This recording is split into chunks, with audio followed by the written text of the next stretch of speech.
American individualism, why it's alive and well right now, where it's coming from, and why this is perpetuated by most of the people in United States right now.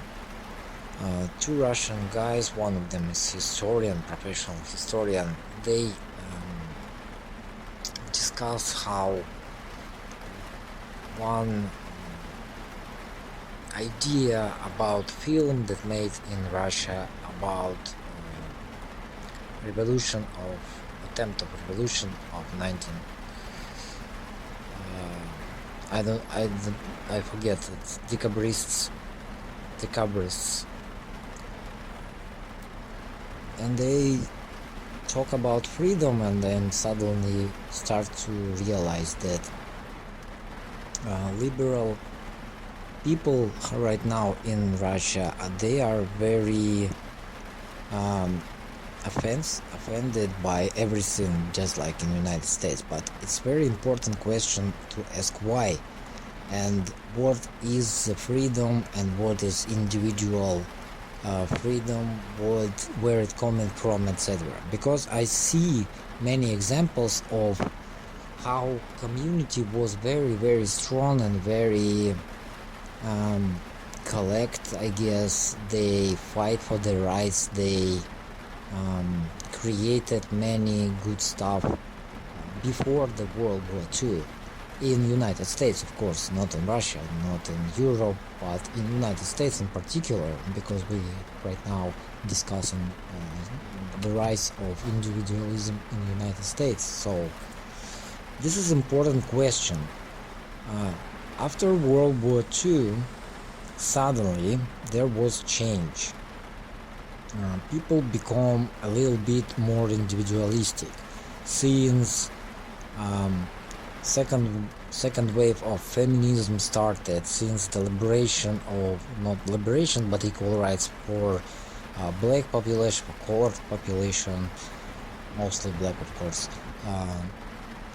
Since then, every individual individual freedoms suddenly become more important than collective freedoms, and people's more and more was involved in conflicts, wars, coups, protests against something that absolutely irrelevant, or in protest like against Vietnamese war, which doesn't change anything. And since then, individual freedom becomes more and more important than collective well-being of society, of community, of, I don't know, working collective, let's say. And this was very important because each individual separately is incapable of pretty much anything. What can you do all alone? Pretty much nothing. But when you come together, at least 5 or 6 people with different abilities, with different I don't know how to say it, not abilities, but different things that you can do, that you're able to do, different things that you are trained to do, let's say. It's like in army group, small crew of people, where one is sniper, the next is heavy machine gun operator, let's say, someone else is good in electronics, someone else is good in medicine, etc. The collective working together, and one man in such conditions could, I don't know, don't have enough firepower, don't have enough special abilities to shoot far away, to heal himself, to, I don't know, fix something that broken, either a computer or car. But this group is working together and it's successful. The group of people, collective. And this notion that single individual is much more important, is much more I don't know, individual freedoms is much more important than collective well-being, that collective prosperity, etc. It's idea when governmental forces want you to be divided as far as you can, so you don't group up together, so you don't team up, so you don't stand against something. And even when you suddenly come together to stand for your, let's say, rights, sorry, this all pretty much ended where it started. You come to government, to court, you demanding something, and government is deciding whether they want or don't want to give you disabilities. That's all. And you don't team up, you don't rebel, you don't stand against, you don't stand for the neighbor, you don't stand for the member of community or commune, etc. In movie Mentalist was a commune of people that live all alone, but as community, of course. And once some intruder came, even FBI forces came, they stand together and they said, we will going to fight until we're going to die, until the last man going to die. And we will not, and you will not violate our property rights, for that matter. It's not about importance of property rights, but the power of community. And there are like, I don't know, 50, 70 maybe people. And there is crew of FBI agents who came to raid them, to search. And this commune in the United States is much more powerful than whole FBI crew. Yes, they can kill each other. They can kill each other, and in the end, after all, the government will be, how to say it, will be the winner in this situation. But overall, right, FBI agents, also with people, they don't want to die, and they will not enforce something that going against their will to survive, first of all. And if there is, I don't know, 100 people with guns, let's say, even if it's not guns, even if it's simple, I don't know, some instrument from the farming, so what? They still going to kill somebody. They still going to reach somebody. They can create a Molotov cocktail, etc. And in such a conditions, community collective is much more powerful than single individual. And in every situation, collective is much more powerful than single individual. But in the United States, since the World War II, this idea, this thought that single individual rights, single individual freedoms is much more important than anything else, perpetuated alongside, I guess, with this idea that family is important. But family is community, also a community. Two people. It's not one single individual. It's a family. At least, if you believe in personal freedoms, then why do you making families? Then why do you making children? If you care only about your own ass, if you care only about your well-being, then why do you even bother to create a family? You create a family because you are a societal animal, and it's very much more easier to survive in community, in society. Even Stone Age people understand it and team up together in small groups, because alone, we are a very weak species, even with guns, even with, I don't know, tools and our intellect. But most of people don't have it. Tools, guns, intellect, and most of people don't have it.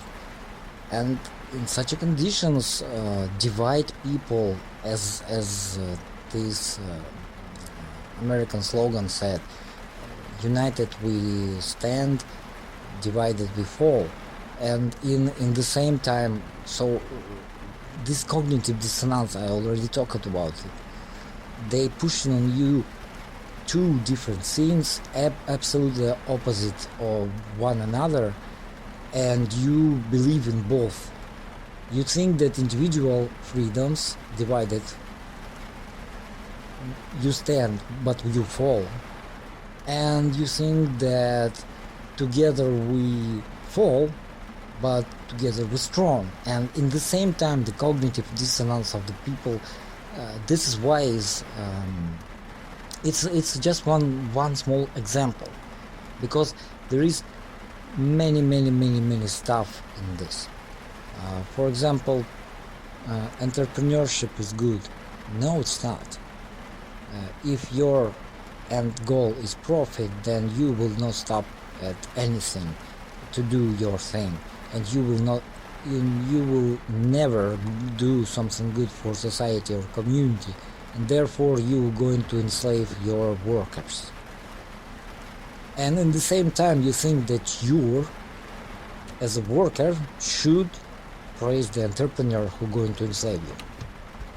And it's many examples of this. That is why it's mass shootings. That is why people are angry, people are frustrated, people, don't know, tend to believe in fairy tales, false ideas, false facts, false history, false, fake historical books, etc. I started to think about Solzhenitsyn, and suddenly I realized those two guys talked about this. Look at the sources. What is the sources of any fact? So people in the United States is okay with this idea that some government willing to kill people just because, just to make other people afraid of them. And it's American mentality, it's American way of thinking, it's American, Western in general, let's say. It's Western way of thinking. They projecting their way of thinking on Russian people, on Stalin and Lenin, and they trying to put their thoughts in their hand, in their actions, let's say. They trying to project their thoughts on actions of other people. And Solzhenitsyn perpetuating this idea. He created a fiction book. It's a fiction book. It's his history in his words, nothing else. It doesn't based on facts. It doesn't based on numbers. It doesn't based on anything except his personal experience in one or two camps. I don't remember really. And people okay with this idea because they okay with it from the beginning. They okay with this. Of course, this kind of thoughts is perpetuated by propaganda, created by propaganda, American mostly propaganda, but also British propaganda. This kind of thoughts is created in people, and they absolutely okay with the thought that some people kill other people just because. There is no real reasons, there is no real consequences, there is no real gains, or I don't know, no profit in this to kill millions of people. But they wanted to kill people just to make other people afraid. And this thought is okay with American mentality, when in reality no documents, no facts, nothing telling that it ever happened. You believe in, and those two guys in video, they discuss fake ideas, false history, false facts. Mostly one of them historian, they're discussing false historical facts, how and why it came to be, etc., etc. And this demand for false ideas, false critical, well, okay, it doesn't matter. In the end, I want to say that individual freedoms, individual rights, individual first, it's wrong concept. We all societal animals, not because we I don't know, we want that way. No, it's much more simpler. In society, all together we are strong. Together we're strong. Together we stand. Divided we fall. And in the same time, American people, for some reason, turn this upside down and think that divided we strong, we stand, and together we fall. It's a stupid concept. It's a false idea. And they believe in this in the same time, in both those concepts, and that is why endless cognitive dissonance, endless believe in fairy tales, angels, God, I don't know, false historical facts, false science, false anything, even those like Herbalife products. It's all based on lies. All American style of living today, from the World War II, when World War II ended, and until this day, is based on false, on lies, on propaganda, on consumerism, on marketing, etc. It doesn't based on good things. It doesn't based on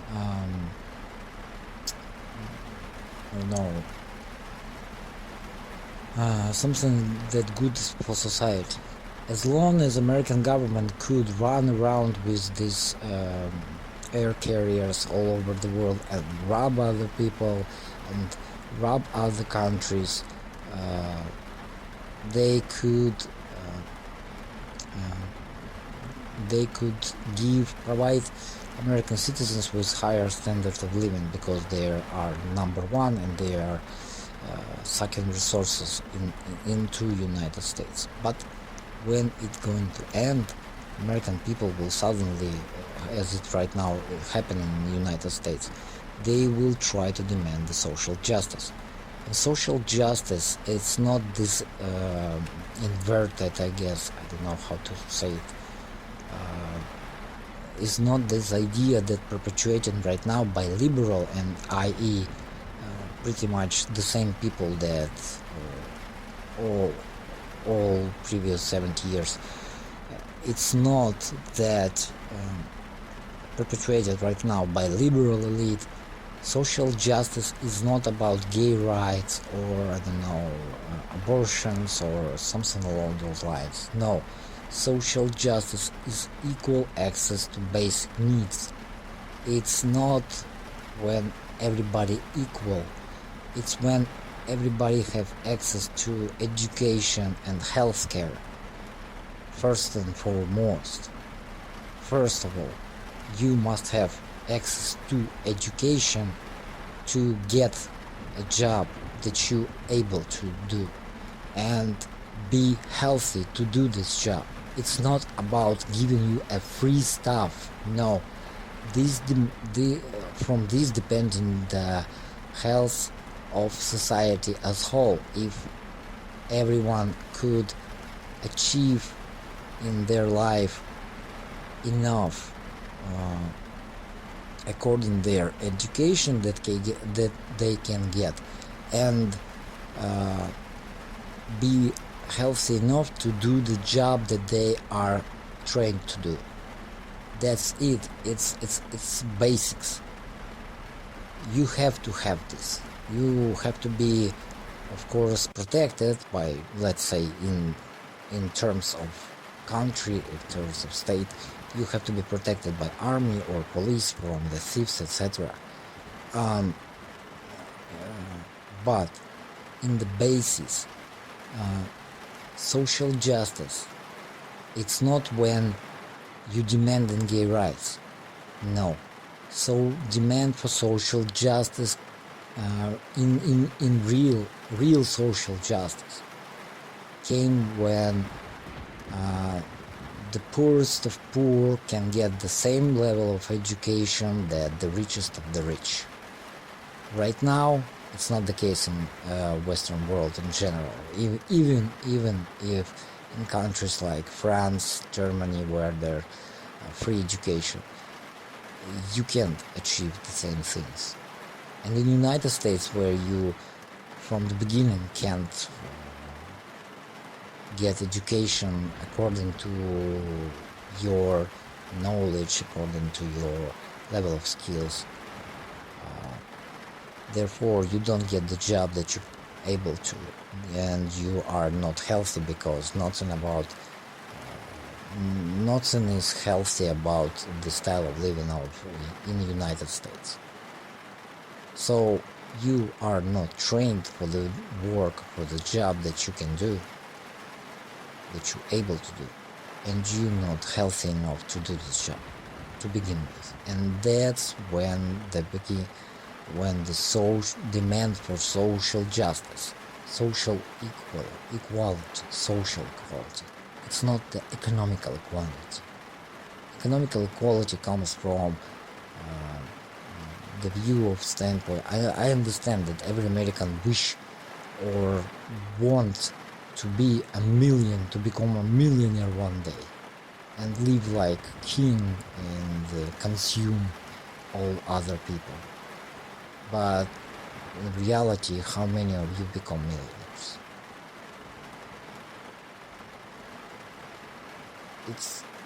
It's American dream that will never come true. There was a period, a small period, when resources was pretty much flooding the United States, because there was no one to compete with them. And this was the age of prosperity in 1950s and 1960s.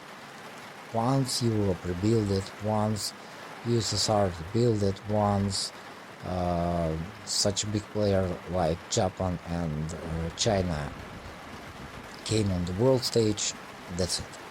Resources has shrunk, and 71, 73 crisis showed it.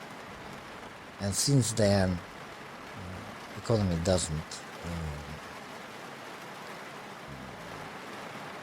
get back on positions that was in 1950s and 60s for United States, and will never come back on those positions if there will be no next world war or total collapse of humanity as whole. So try to think logically. I understand that for Western people, and for American in particular, it's very hard to think logically, but guys, you believe in this slogan that together we're strong and united and divided we fall, or united we stand. I forgot how it sounds right. You believe in this slogan, at the same time in real life you declaring the slogan that divided you're strong and united we fall. You believe in slogan, and then in real life you doing absolute opposite of, and declaring absolute opposite of what you just declared that you believe in. It's cognitive dissonance. It's going to ruin your health. It's going to ruin your mentality. It's going to ruin your life, to be fair.